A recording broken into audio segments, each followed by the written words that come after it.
gente! Antes de mais nada, um pequeno aviso. Eu comecei a passar retinol recentemente, então minha pele está descamando. E é impossível gravar sem base, que aí fica uma coisa horrorosa. Então, mesmo passando só uma camadinha assim de base leve, o que aconteceu? Ficou pior ainda, porque aí destaca a minha pele de cobra. Então a gente vai fazer assim, se tiver dando pra reparar, a gente finge que não dá. Agora, o que interessa. Estou aqui hoje para responder a tag de fim de ano, que é uma tag que eu amo fazer. E eu acho que esse ano em especial vai ser bem interessante, porque basicamente eu não gravei em 2024. Então, se você me acompanha só pelo YouTube, provavelmente não tá sabendo muito o que eu li esse ano. Lá no Goodreads eu ainda tento atualizar, assim, eu sempre boto todos os livros que eu tô lendo, de vez em quando faço umas reviews. Mas quem só me acompanha por aqui não sabe de nada que eu li esse ano, basicamente. Tirando as pequenas coisas que eu comentei nos pouquíssimos vídeos que eu postei esse ano. Esse ano não, né? 2024 no caso, porque agora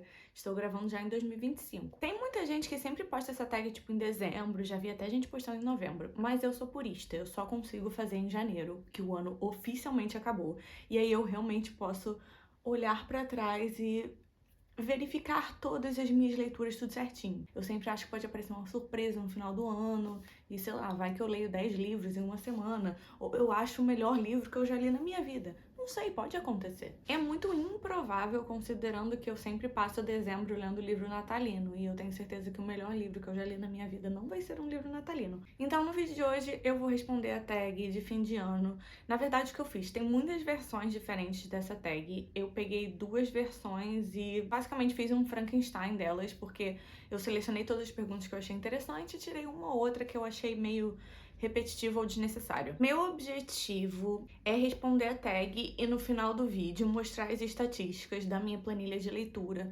principalmente mostrar os gráficos, porque dentro da minha planilha de leitura tem vários gráficos falando, por exemplo, quantos livros eu dei para cada nota, quais anos de lançamento eu li mais, quais autores eu li mais. Enfim, tem vários gráficos, várias porcentagens que eu acho muito divertido de ver. Só que assim, essa tag é um pouco grande, então talvez esse vídeo fique um pouco absurdo de longo. Eu vou tentar não falar demais a cada pergunta. Como eventualmente eu também pretendo postar sobre os 10 melhores livros que eu li em 2024 e os 10 piores, eu acho que quando eu for mencionar certos livros, assim, eu não vou ficar me aprofundando muito, porque eles vão aparecer mais vezes, assim, os meus preferidos do ano vão aparecer várias vezes. Gente, vocês que gravam pro YouTube, fazem vídeo e tal, é normal isso? Às vezes eu tô gravando e aí eu paro e penso, nossa, eu já tô falando um tempão, será que eu apertei o botão do play mesmo?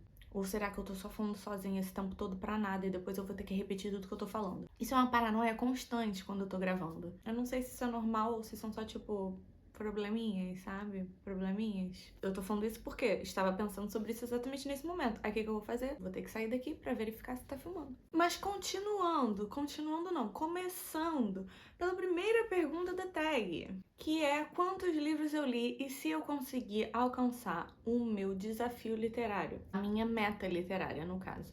E esse ano eu li 60 livros, assim, ó, cravadinho 6-0, me esforcei muito ali na última, sei lá, últimos 2 dias do ano, porque faltavam 2 livros e aí li 2 novelas, sabe? Não, mentira, eu li uma novela e um livro de poesia, porque eu tava em 58 e faltavam 2 dias pra eu não acabar e eu não queria assumir derrota nesse momento. Pequena roubadinha, tudo bem, isso faz diferença na vida de ninguém. Eu li 60 livros e eu consegui completar o meu Reading Challenge, porque todo ano eu boto 50 livros. Quando chega ali no meio do ano, eu começo a rever certas coisas. Se eu tô muito adiantada, eu aumento um pouquinho pra ficar mais desafiador. E no meio do ano é o momento de ser realista. Por exemplo, ano passado eu não consegui ler 50, e aí eu abaixei o desafio também, porque eu não vou ficar me martirizando de não ter conseguido ler tanto quanto eu gostaria. Pergunta número 2. Gênero mais lido. E pra mim foi romance. Eu vou entrar mais especificamente nesses detalhes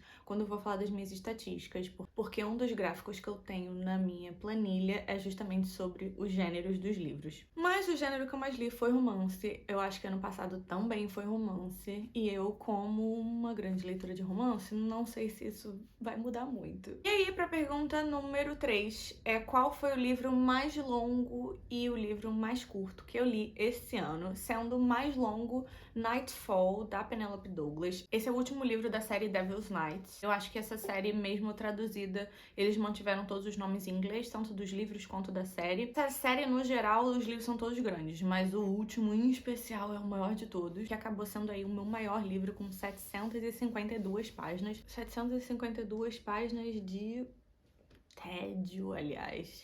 Nossa, é triste, né? O maior livro que eu li esse ano, ou seja, o livro que eu gastei mais tempo lendo. Talvez não, porque é rápido de ler, né? Uma escrita muito fácil de absorver. Mas foi um livro que eu não gostei. E aí o livro mais curto que eu li esse ano foi uma novela da Frida McFadden, que é The Gift, com 47 páginas. Essa é uma novela natalina. Eu falei dessa novela, aliás, no meu último vídeo do que eu pretendia ler no Natal. A pergunta número 4 é o meu livro favorito, que foi publicado em 2024. Só que publicado em 2024 eu não vou interpretar como publicado no Brasil, mas publicado assim, no geral. O ano de lançamento do livro foi 2024. No total, esse ano eu li 8 livros publicados em 2024, o que eu acho que foi um pouco mais baixo do que o ano passado. Acho que ano passado eu li mais lançamentos. E o meu preferido publicado em 2024 é um dos meus preferidos do ano, que eu amei muito, que é Nem Te Conto, da Emily Henry. Eu sou fã da Emily Henry no geral. Eu já li todos os livros dela, de romance adulto, no caso, porque ela tem umas publicações mais antigas, YA, que eu não li, não pretendo ler. Fico triste quando autores decidem, assim, mudar drasticamente de gênero, porque eu não posso dar aquele checklist total em ter lido tudo que já foi publicado por esse autor. Mas eu não vou me obrigar a ler livro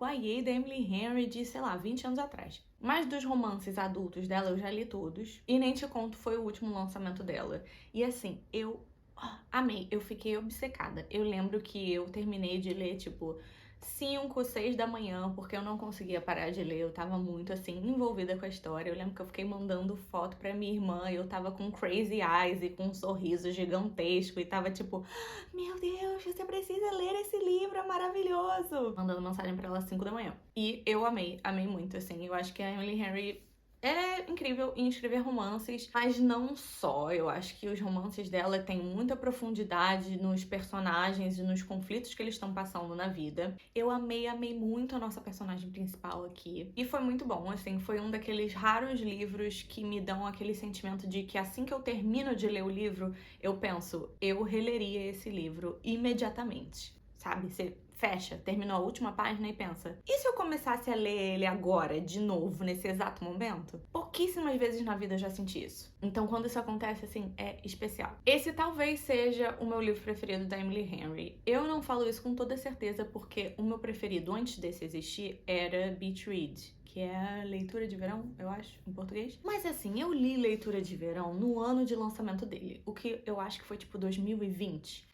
Então ele não é mais tão fresco assim na minha memória. Eu acho que eu preciso reler Leitura de Verão e aí eu faço uma comparação melhor. Mas a princípio tá aí, vamos dizer que tá empatado. Nem Te Conto, Leitura de Verão no meu número 1, Emily Henry. A pergunta número 5 é livro favorito que eu li esse ano que não foi publicado em 2024. Essa foi um pouco difícil de responder. Na verdade, tipo assim, eu tô olhando aqui pro meu roteirinho, pra minha colinha, e eu botei um livro e agora, filmando, eu sinto vontade de falar outro livro. Ou seja, significa que meus sentimentos não estão 100% claros em relação a isso. Mas eu vou seguir meu coração e falar o livro que me deu vontade de mudar agora, que é o 5º livro de Trono de Vidro, que foi Império de Tempestades. Esse livro foi muito bom. Definitivamente, assim, é o meu preferido da série. Esse é outro livro enorme, tem quase 700 páginas, eu acho. Eu tava, assim, muito investida. Tinha os meus POVs preferidos, óbvio, sempre tem. Mas todos eram bons, o que normalmente não acontece. Sempre tem um que eu gosto menos. E aí eu fico lendo pensando, ai meu Deus, quero chegar no próximo logo, mudar. Muda a perspectiva. Tanta coisa acontecendo nessa altura do campeonato. Principalmente, assim, a minha relação com os personagens tá... Vou falar mais desse livro em detalhes e as minhas experiências e vivências e o que eu achei no meu vídeo de top melhores de 2024, né? Pequenos spoilers, mas assim, se esse foi o melhor livro que eu li não publicado em 2024, definitivamente vai estar lá. Mas Empire of Storms teve de tudo. Teve desenvolvimento de personagens, teve maquinação política, guerra, romance, drama, muitas reviravoltas do início ao fim. Foram literalmente 700 páginas de muita emoção. Pergunta número 6. O livro que mais me desapontou, que eu li em 2024. Importante manter em mente que livro que me desapontou é diferente de piores livros. Não necessariamente é um livro ruim. Tanto que esse primeiro que eu vou falar aqui é um livro que eu gostei. Mas ele me desapontou porque eu achei que eu fosse gostar mais. Que é Divinos Rivais. Eu queria muito ter ficado obcecada por esse livro, igual todo mundo tava. Todo mundo que eu via resenhando esse livro, falando sobre esse livro, era tipo assim, apaixonado, obcecado. Eu gostei, mas não me pegou tanto. Primeiro que eu achei a sinopse do livro em si equivocada. Assim, bem equivocada, na verdade. Porque eles são rivais basicamente por, sei lá, 20% do livro. É bem rápido. Chamar esse aqui de Enemies to Lovers também é um exagero. E se eles minimamente se odeiam, passa muito rápido. Porque, assim, eu acho que o desenvolvimento amoroso deles é até consideravelmente rápido. A história, ela vai girar em torno de um cenário de guerra. Algo que, assim, não sei se eu sou burra, mas eu não tinha captado essa informação pela sinopse do livro. Apesar de eu ter achado o livro bem escrito e amarradinho, eu não achei assim tão extraordinário.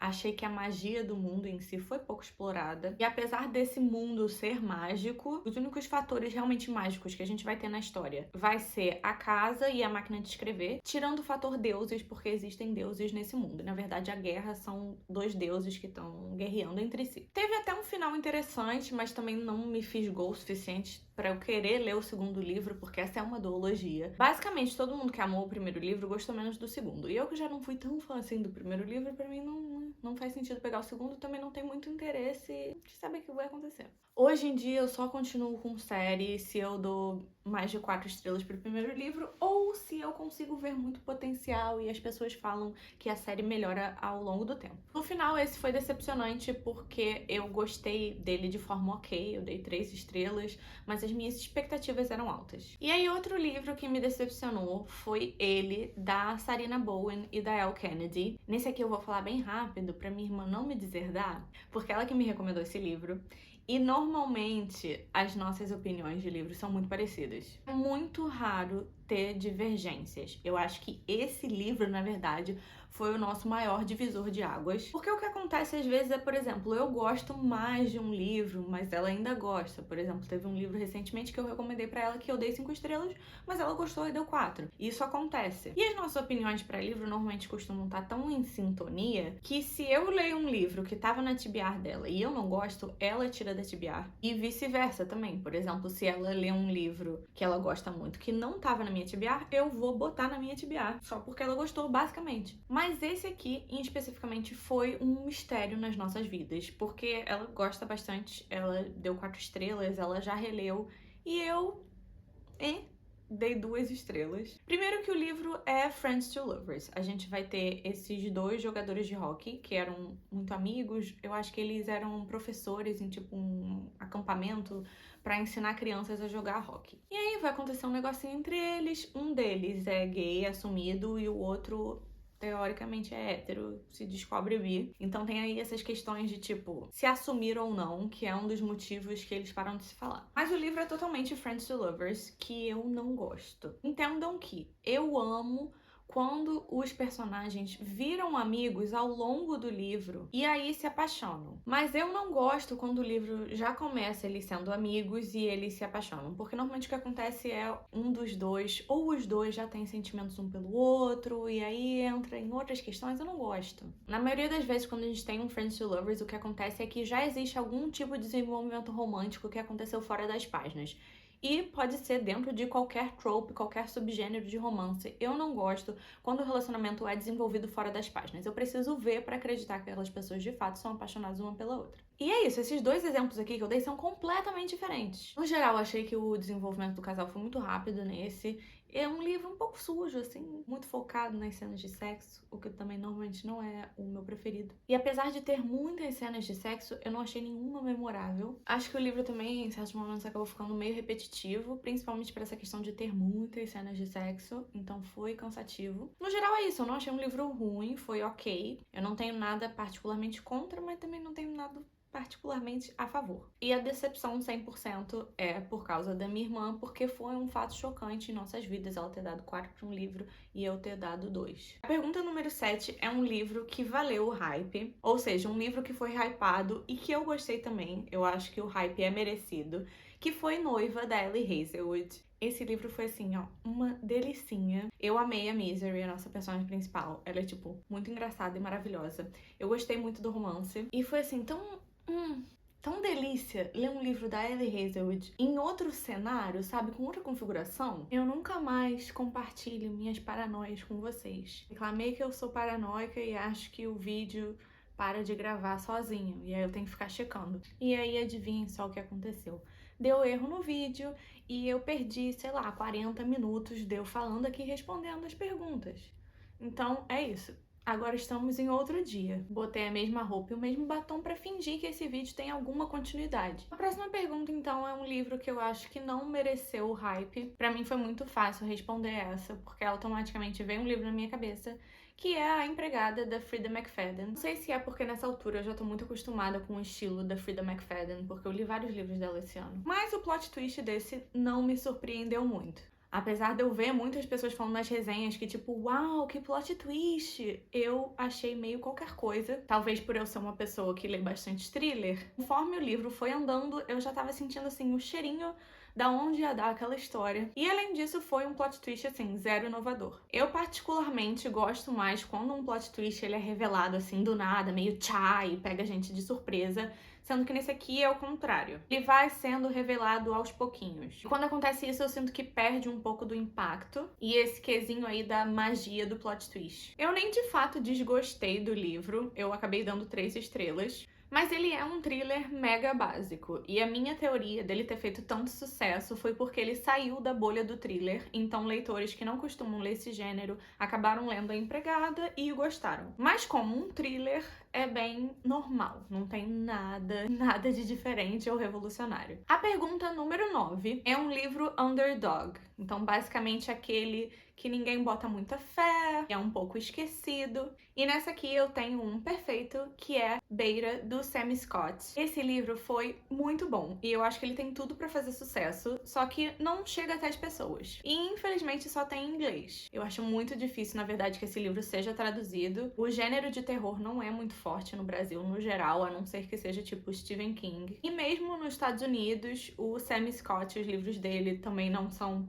muito populares, é realmente mais B. E esse é um livro de terror sci-fi, ele na verdade vai ser um terror tecnológico, porque o nosso personagem principal vai morar numa casa inteligente, 100% inteligente, toda operada por inteligência artificial. Então ele não precisa fazer absolutamente nada, lavar roupa, lavar louça, cozinhar, nada, e tá tudo perfeito o tempo todo funcionando. Só que essa casa ainda tá em teste, em beta, então o nosso personagem vai morar lá de uma forma muito sigilosa, ele não sabe exatamente onde é o endereço, ele não pode contar pra ninguém que tá participando desse teste. Inicialmente, o que era a casa dos sonhos de qualquer um, basicamente acaba virando uma prisão. E assim, se qualquer coisa que eu falei sobre esse livro te interessou, te deixou com vontade, por favor, peguem e leiam, porque vale muito a pena. O livro é muito melhor e muito mais interessante do que eu tô conseguindo transmitir. Esse é um livro difícil, assim, de vender, porque tem muito mistério envolvido e eu não quero falar demais pra não estragar a experiência, mas a narrativa é muito boa. Agora, a pergunta número 10 são personagens preferidos que eu li esse ano. No caso, a pergunta é personagem preferido no singular, mas eu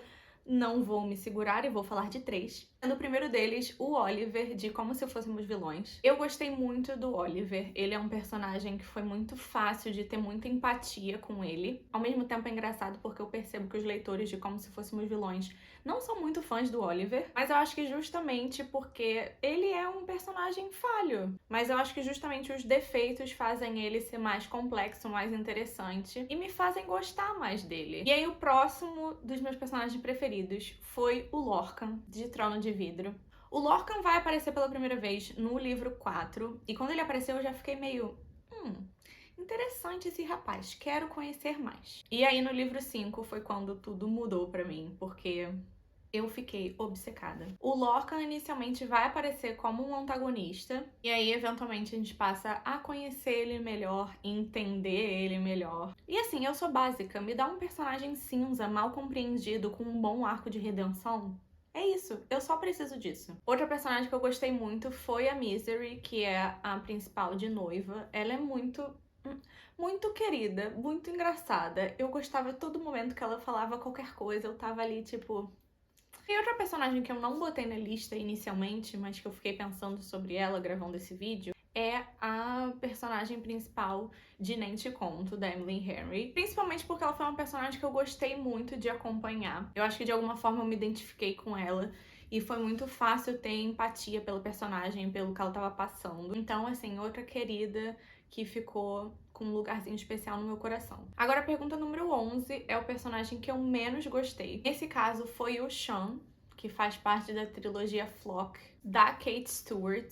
Eu peguei esse livro sem saber exatamente o que era e descobri ao longo do caminho que era um Harém Reverso. Nunca tinha lido, aliás, não tive uma experiência muito boa pra minha primeira vez. Então ainda tenho vontade de dar mais uma exploradinha, tentar pegar um outro livro nesse subgênero. Eu não sei se o primeiro livro já se enquadra como Harém Reverso, porque no primeiro livro ela tem 2 homens. Mas normalmente os Harém Reversos que eu vejo por aí são 3 homens. E aí eu sei que no segundo livro ela arruma um terceiro homem. Então talvez eventualmente vire, não sei, não entendo, não sou uma grande conhecedora de Harém Reverso. Mas um dos homens dela, que é o Sean, é o que eu realmente, assim, odeio. Assim, um dos piores personagens escritos na humanidade. Ele faz umas coisas, tipo...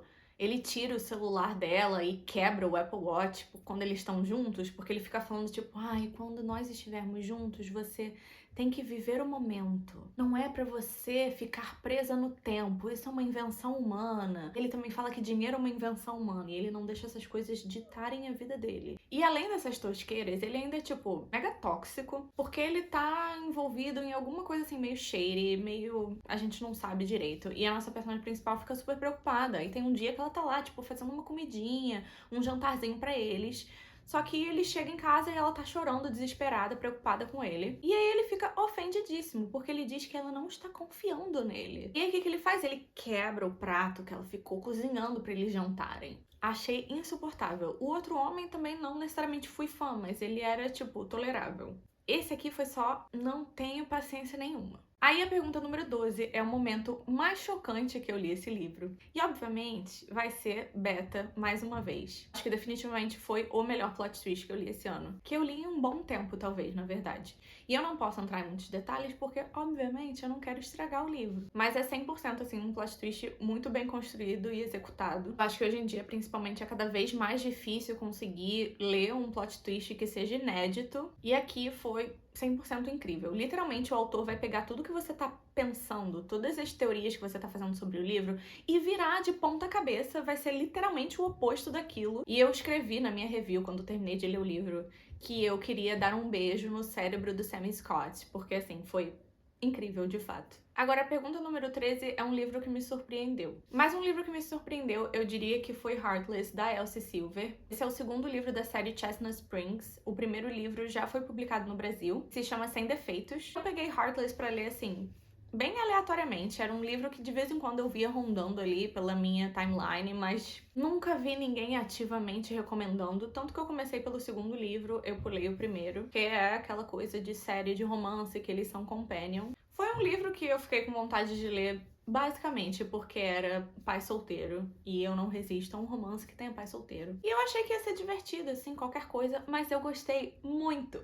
Muito mesmo. Eu amo a Willa, que é a nossa personagem principal. Ela vai entrar na vida desse pai solteiro, que é o Cade, porque ela, por acaso, acaba virando o babá do filho dele. E ela é super, tipo, engraçada, extrovertida, espontânea. Então ela é super, super sunshine. Enquanto o pai solteiro é muito grumpy, fechado. Eu já falei isso antes, mas eu imaginei ele igual o Rick Grimes de Walking Dead, o que foi perfeito, porque aquele homem é maravilhoso. E outra coisa que eu acho que foi surpreendente em Heartless também foi porque eu jamais imaginei que eu gostaria tanto assim de um romance de cowboy. Agora a pergunta número 14 é o meu casal preferido de 2024. Obviamente eu não vou conseguir responder um só. Eu tava pensando em fazer um vídeo ranqueando todos os casais que eu li em 2024. Eu já fiz isso antes e foi divertido, apesar de um pouco trabalhoso. Se vocês têm interesse em ver esse vídeo, me digam nos comentários, que eu de fato considero gravar e postar. E eu separei 3 casais aqui pra falar hoje. Mas eu acho que o meu casal preferido de fato foi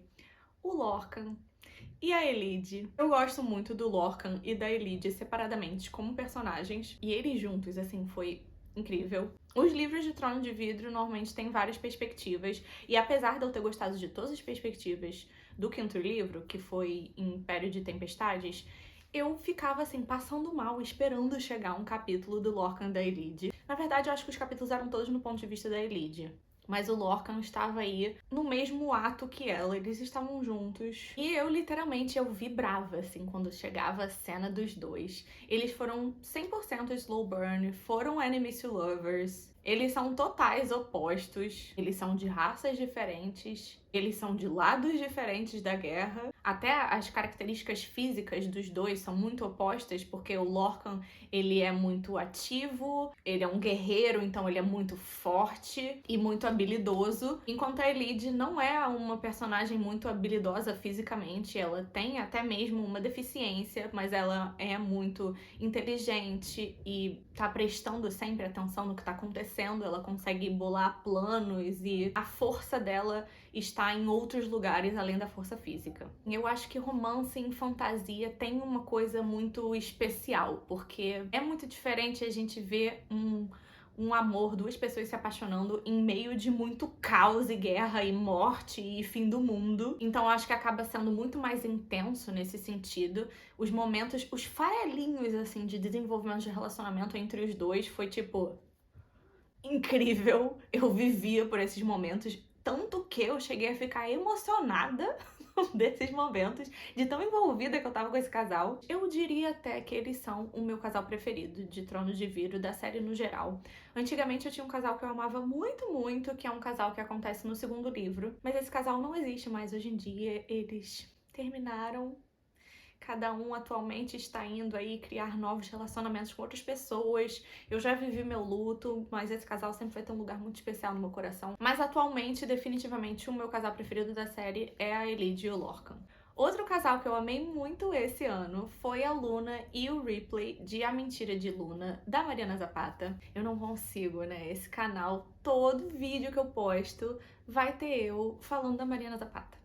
É impossível, não dá pra fugir. Mas eu gostei muito desse casal, eu acho que esse é o livro mais dramático da Mariana Zapata, então são dois personagens que estão passando, assim, por situações complicadas, tem mais drama, tem mais treta, e essa coisa, assim, de ter uma vida mais conflituosa, eu acho que agrega pro romance, né? Porque a gente não fica só acompanhando, sabe, o dia a dia, porque tem treta acontecendo. Eu gostei muito da Luna, ela é uma personagem, assim, com um coração muito bom. E o Rip é bem daquele jeitinho, assim, sofrido, grosseiro, amargurado. Aliás, ele é muito grosseiro. Ele trata a Luna muito mal em alguns momentos, mas é aquele hate to lovezinho, assim, ó, delícia. E esse aqui, mais uma vez, foi muito slow burn, muito mesmo. Eu diria até que um dos maiores slow burn da Mariana Zapata, porque é um livro de 600 páginas e, sem exagero, eu acho que eles vão ter a primeira interação física nas últimas 15. Mas eu amo, foi muito satisfatório quando eles finalmente ficaram juntos. E aí o outro casal que eu vou falar é a Willa e o Cade de Heartless. Eles também, assim, Grumpy Sunshine. Eu amo Grumpy Sunshine, eles se completam de uma forma maravilhosa. E o relacionamento dos dois com o filho do Cade, que inicialmente a Willa vai ser babá dele, é muito assim, precioso. E eu acho que, não sei, um dos fatores que eu gosto muito de romance quando tem pai solteiro é também como esse pai vai se apaixonar pela nossa personagem principal através da forma de como ela tem cria essa relação com o filho dele e cuida dele, tem carinho e ai, é tão bonito, é tão querido, e a Willa é tão engraçadinha e o Cade é tão fechado e marrento e queridos, muito queridos, amo eles. A próxima pergunta é sobre a minha capa preferida do ano. E eu acho que definitivamente é a capa de Como Se Fôssemos Vilões, mas não a capa brasileira. A capa original que a brasileira fez aí, tipo, uma versão que não ficou muito boa, não. Apesar de ser uma capa simples, eu acho que ela representa muito bem a história e ela é uma capa super sutil. Ela vai ter só essa caveira com o detalhe da espada, e a espada eu acho que no hardcover ela é em baixo relevo e dourada. Então acho, tipo, muito bonito. Outras duas capas que são mais simples, mas que eu gostei também, é a de We Used to Live Here, que a primeira olhada, assim, é uma capa bem simples, mas ela tem essa casa dividida nesses quadros, que não é só uma escolha estética, isso aí é uma representação direta da história do livro, e eu acho que apesar de ser, assim, singelo, eu achei bonito, e eu acho que representou bem a história. E outra capa que eu também gostei é de Episode 13, que mais uma vez é uma capa mais simples, mas eu acho que ela traz, assim, a atmosfera que o livro tem, porque o livro vai ser sobre uma casa mal assombrada e sobre esse grupo de pesquisadores. Eles são caçadores de fantasma, mais ou menos, basicamente. E, mais uma vez, uma capa simples, mas uma capa que eu acho que representa bem a história. Agora, a minha adaptação literária favorita, que é a próxima pergunta. Eu não assisti muitas adaptações literárias esse ano. O primeiro filme que me veio em mente foi Duna Parte 2, que, aliás, foi o meu filme preferido de 2024, mas eu não li Duna e eu não pretendo ler. Então talvez isso seja roubar um pouquinho. Assisti também a adaptação de É Assim Que Acaba. Eu gostei.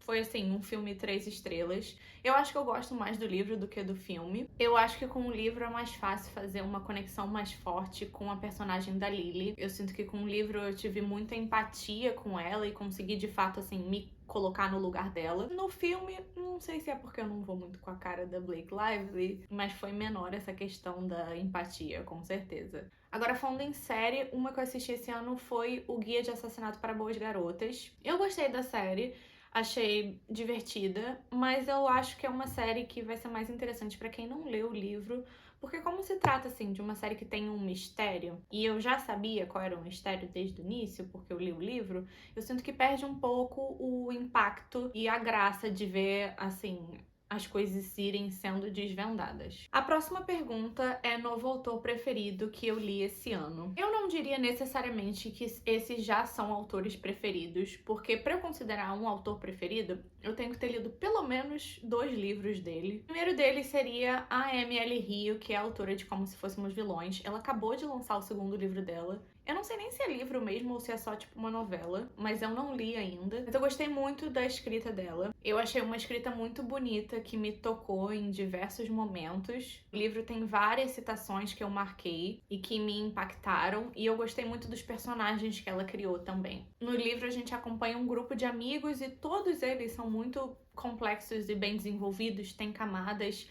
Apesar de, ao mesmo tempo, como eles são de um grupo de teatro, eles levam muito arquétipos dos personagens que eles costumam interpretar. E apesar de cada um dos personagens se inserir muito fortemente dentro desses arquétipos, no passar do livro, como a gente vai se adentrando mais e conhecendo mais os personagens, a gente vai vendo que todos têm uma complexidade por trás desse clichê que eles representam. Agora, outro autor que eu gostei muito é o Marcus Klewer, mas ele é o autor de We Used to Live Here, que também foi um livro que eu gostei muito esse ano. Eu gostei muito da escrita dele, da forma da narrativa, eu achei que foi uma narrativa que me pegou muito. Eu queria muito ter lido esse livro, assim, em um dia, em uma sentada só. Eu não consegui, porque trabalho e vida, e eu tô muito, muito animada pra ver o que ele tem pra lançar ainda. Agora, a pergunta número 18 é o livro mais triste que eu li esse ano, que foi Como Se Fôssemos Vilões. Esse é um livro que, assim, dá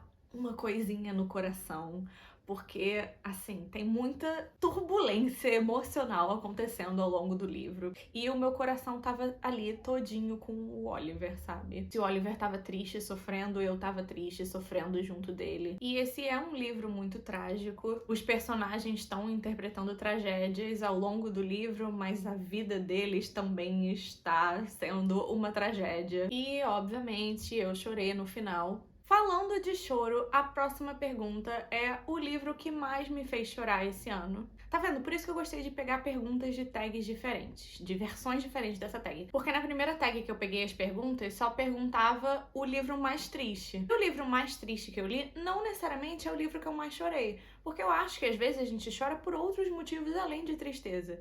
Que foi o caso desse livro, que foi Império de Tempestade, da Sarah J. Maas. Chorei várias vezes. Sério, eu acho que eu chorei umas 3 vezes diferentes. E teve momentos que eu chorei só porque eu estava emocionada com o que estava acontecendo, não necessariamente triste. Agora a pergunta número 20 é qual livro mais me deixou feliz? No geral, eu acho que sempre vai ser romance, assim, aquela comedinha romântica, sabe? Me traz sentimentos felizes, me deixa, tipo, com um sorriso no rosto e alegre lendo. Então eu diria que Heartless, da Elsie Silver, e também Nem Te Conto, da Emily Henry. Depois a gente vai ter a pergunta sobre qual livro que mais me fez rir, que foi Até que o Inferno nos Separe, da Sarah Hoggle. Esse livro foi genuinamente engraçado. Eu acho a Sarah Hoggle, no geral, engraçada. A Naomi, que é a personagem principal do livro, ela é muito engraçada. Ela faz várias piadas, assim, dei boas risadas. Gostei muito da Naomi como personagem principal também. Esse livro é um rom-com, mas eu acho que ele tá mais do lado da com do que do rom. Apesar de focar muito na parte do romance também, a parte da comédia é mais forte, porque nesse livro, basicamente, a gente vai acompanhar esse casal que tá noivo, mas eles querem terminar. Então eles acabam, basicamente, criando uma dinâmica que quem perde é quem vai, de fato, terminar com o noivado. Então eles, basicamente, começam a sabotar o relacionamento pra fazer o outro terminar primeiro. E ter que lidar com todo o fato de casamento cancelado, lidar com as famílias, com os custos, etc e tal. A próxima pergunta é sobre qual livro que eu li esse ano que eu releria. Eu diria 3, com certeza, que é o Heartless, da Elsie Silver, Luna and the Lie, da Mariana Zapata, e Nem Te Conto, da Emily Henry. Eu gosto muito de reler livros, todo ano eu faço algumas releituras, mas eu percebi que normalmente eu acabo optando por livros que me deixam feliz. E romance sempre vai me deixar feliz, porque traz aquele quentinho no coração, gostosinho, sabe? Aquela sentimento bom. A próxima pergunta é o melhor livro de não ficção que eu li esse ano. Eu não li muitos, na verdade, eu só li 2. Mas o que eu mais gostei é Mitologia Nórdica, do Neil Gaiman. Esse livro, se você for olhar, assim, as tags de gênero dele, não vai estar não ficção, vai estar fantasia e não sei o que. Mas eu acabo enxergando livros sobre mitologia mais para não ficção. Partindo do princípio que a mitologia ela é real e ela faz parte do cotidiano e da religião daquele povo. É igual quando, por exemplo, botam a canção de Aquiles no gênero fantasia, eu fico triggerada. Porque pra mim tá muito mais pra ficção histórica, por exemplo, do que pra fantasia, por esses mesmos motivos que eu acabei de falar. Não é fantasia partindo do princípio que essas histórias dos deuses nórdicos eram reais pros povos nórdicos. Elas são a forma como eles interpretam o mundo. Então, pra eles, são verdades, do ponto de vista cultural e histórico. Tudo bem que o Neil Gaiman não é um historiador, então ele vai trazer um tom literário, mas ainda assim eu acabo enxergando o livro mais de uma ótica de não ficção, por isso eu achei apropriado botar nessa categoria. Agora, falando do livro especificamente, eu amo mitologia no geral. Mitologia nórdica não é uma mitologia que eu sou muito familiarizada, eu conheço mais por alto. E aqui no livro a gente vai ter vários contos sobre figuras importantes da mitologia nórdica, como Odin, Thor, Loki e por aí vai, figuras menos conhecidas também. Eu ouvi o audiobook desse livro, que foi ótimo, porque ele é narrado pelo Neil Gaiman, mas ao mesmo tempo, como são histórias com muito detalhes, eu sinto que talvez eu tenha perdido um detalhe ou outro no audiobook. Então, eu acho que esse também seria um livro que eu super releria. Mitologia nórdica também me lembrou muito o livro Mitos, do Stephen Fry. Pra mim, com certeza, quem gostou de um vai gostar do outro. E Mitos, no caso, vai ser sobre mitologia grega. Penúltima pergunta da tag é qual livro eu gostaria de ter lido esse ano que eu não consegui ler. E foi Torre do Alvorecer, que é o 6º livro da série de Trono de Vidro. Ficou faltando, no caso, aí só os 2 últimos livros da série pra eu terminar. Idealmente, eu queria ter terminado a série toda em 2024. Só que esse é um projeto que eu tô fazendo com a minha irmã. A gente tá lendo os livros juntas. E às vezes, livro de fantasia, assim, exige um pouco mais de atenção. E ela tava meio empacada com as leituras, eu também tava. A gente acabou decidindo deixar pra 2025. Então vamos terminar essa série em 2025 sem falta. Júlia, isto é uma ameaça. Desse ano não passa. E a última pergunta da tag é o que eu pretendo priorizar nas minhas leituras no ano de 2025. E algo que eu acho que eu tô sentindo falta é de ler mais fantasias. Fantasia sempre foi, assim, o meu gênero preferido, que eu consumi muito. Mas eu sinto que nos últimos anos deu uma caída, assim, principalmente porque fantasia tem esse comprometimento maior de acompanhar séries. 90% das fantasias sempre vão ser séries. E eu não tenho um problema com isso. Eu gosto de séries porque com série a gente tem aprofundamento muito maior de personagens, de história, de desenvolvimento de mundo e tudo mais. Mas também é aquilo. Exige um esforço maior. Então acho que para 2025 eu quero tentar aí pegar mais fantasias para ler, principalmente porque eu tenho muitas e muitas fantasias na minha TBR. Então definitivamente esse é um gênero que eu quero dar mais atenção nesse ano. Agora que terminamos a tag finalmente, esse pedaço do vídeo vai ser sobre analisar as estatísticas da minha planilha de leitura de 2024. Esse vídeo com certeza já vai estar gigante, mas já que estamos aqui, vamos logo com isso também. Normalmente, sempre quando eu mostro a minha planilha de leituras, eu vou botar uma imagenzinha aqui pra vocês verem como ela fica. Eu já faço essa planilha há uns bons anos, eu acho que eu comecei a fazer em 2020 e eu amo. Sempre quando eu termino de ler um livro, eu vou lá preencher os dados e ela é uma forma a mais de acompanhar. A planilha tem várias informações e também tem gráficos mostrando a porcentagem de cada uma das coisas. Aí eu vou mostrar agora mais especificamente cada uma das categorias. Mas o que acontece é que toda vez que eu falo da planilha, alguém pergunta nos comentários sobre como eu fiz a planilha, se eu posso disponibilizar e coisas do tipo. E eu não posso disponibilizar essa planilha porque não fui eu que fiz originalmente. Eu sei que tem várias pessoas que fazem planilhas de leitura por aí. Essa particularmente que eu uso é pelo Google Drive.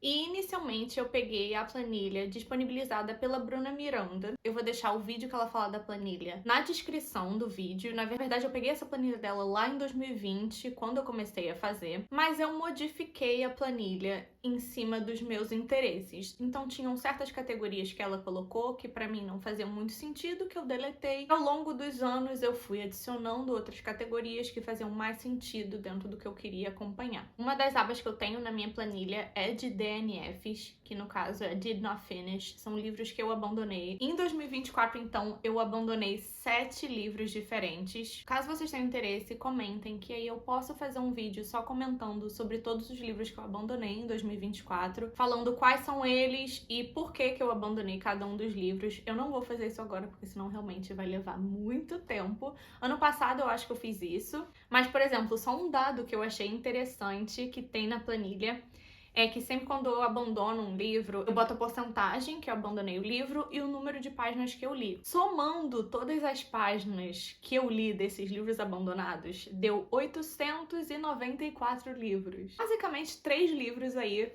que eu deixei de ler. Porque eu sei que tem gente que quando abandona um livro, contabiliza no Reading Challenge. Eu não faço isso, porque eu não acho justo. Eu não terminei de ler. Então eu não boto que eu completei aquele livro. Eu não acho que vale na contabilização final. Um dos resumos da planilha também é o número de páginas lidas. Então, dentre esses 60 livros que eu li 21.647 páginas. E entrando para os gráficos, que é o que eu acho mais interessante. O primeiro gráfico que eu vou ter aqui é sobre o gênero dos autores.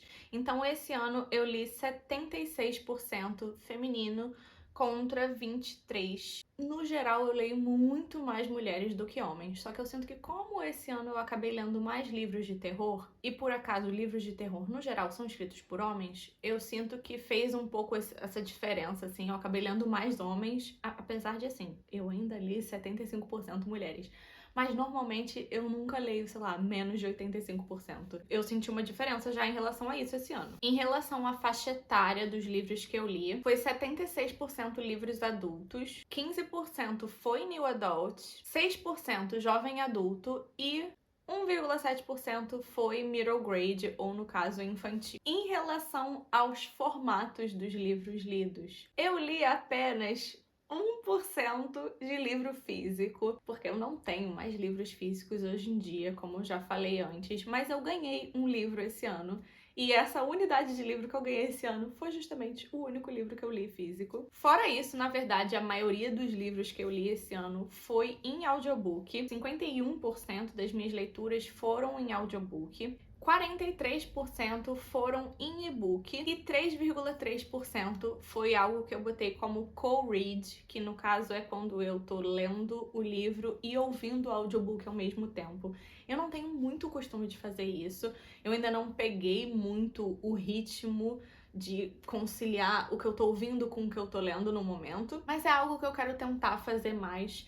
Eu sei que é algo que as pessoas usam muito quando estão com dificuldade de se concentrar, porque aí você realmente, assim, você tá com dois sentidos dentro do livro. O próximo gráfico que eu tenho aqui é sobre gêneros literários. O gênero que eu mais li esse ano, como eu disse antes já, foi romance, com 38%. O segundo gênero que eu mais li foi mistério/thriller, com 26%. E o terceiro gênero que eu mais li foi terror, com 13%. No caso, romance, esses 38% simbolizam 23 livros, enquanto mistério/thriller, os 26% simbolizam 16 livros. De terror, o 13% vai simbolizar 8 livros, e depois disso, o gênero que eu mais li foi fantasia, que foi 11%. E, na verdade, foram 7 livros. Fora isso, os outros gêneros que eu li foi contemporâneo, 3%, foram só 2 livros. Contemporâneo é um gênero mais coringa, né? Quando não tem, assim, um gênero muito forte que se encaixe, aí eu acabo botando só em contemporâneo.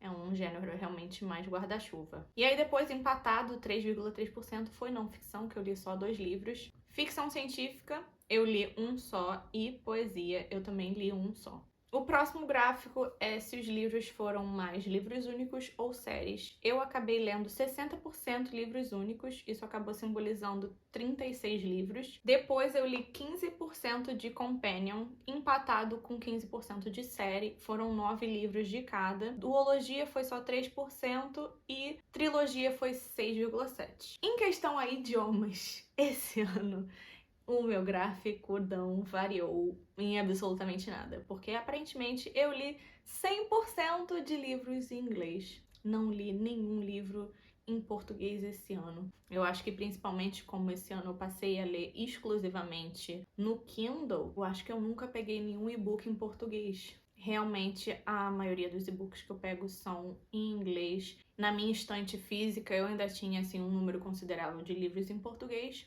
mas e-book e audiobook realmente eu acabo só pegando em inglês. Agora, em relação às notas, a nota que eu mais dei para livros esse ano foi 3 estrelas. Eu acabei dando 3 estrelas para 27 livros. Em segundo lugar, a nota que eu mais dei foi 4 estrelas. Então eu dei 4 estrelas para 17 livros. 5 estrelas eu achei bom. Eu acabei dando 5 estrelas para 8 livros. 2 estrelas eu dei para 7 livros, o que não é muito bom.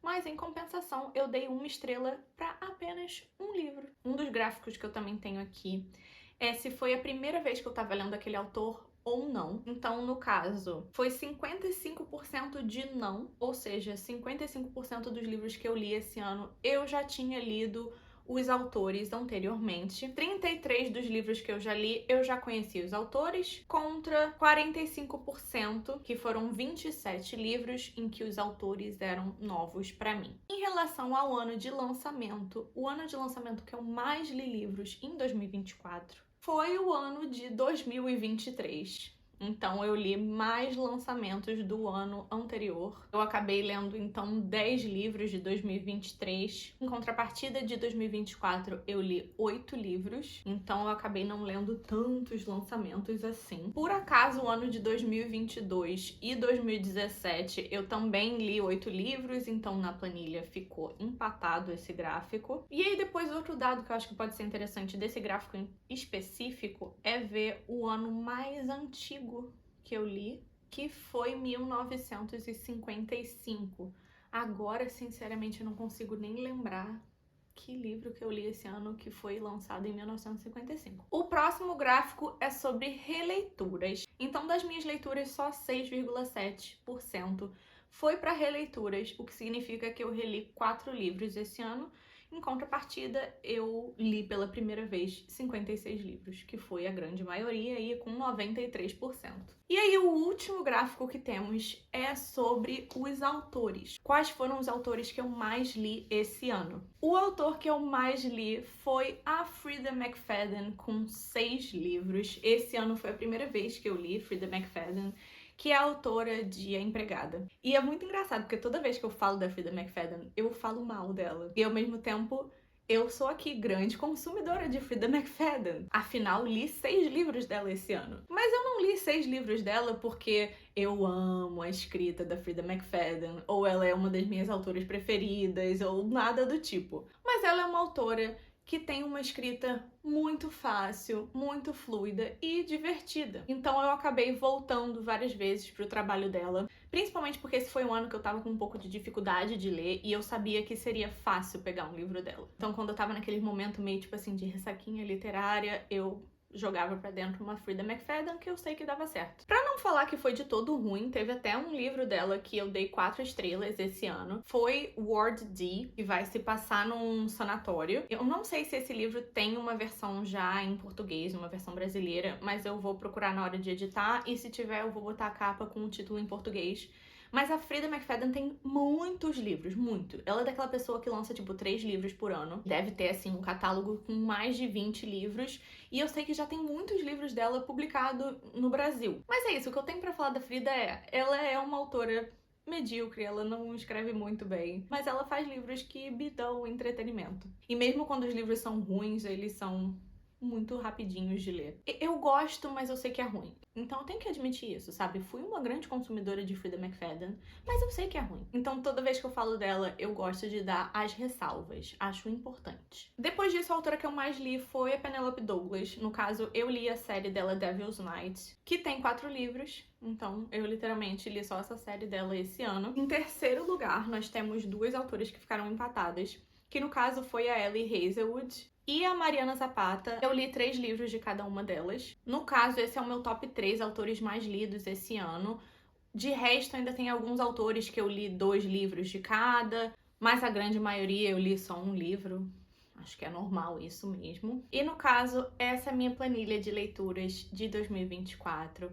Esse foi o vídeo com a recapitulação aí da planilha e da tag de fim de ano. Eu espero que vocês tenham gostado desse vídeo. Eu tenho certeza que ele vai estar gigante e vai estar minimamente esquisito, porque vai ter 2 Antônias de dias diferentes. Mas é isso, eu espero que vocês tenham gostado do vídeo e eu vejo vocês no próximo.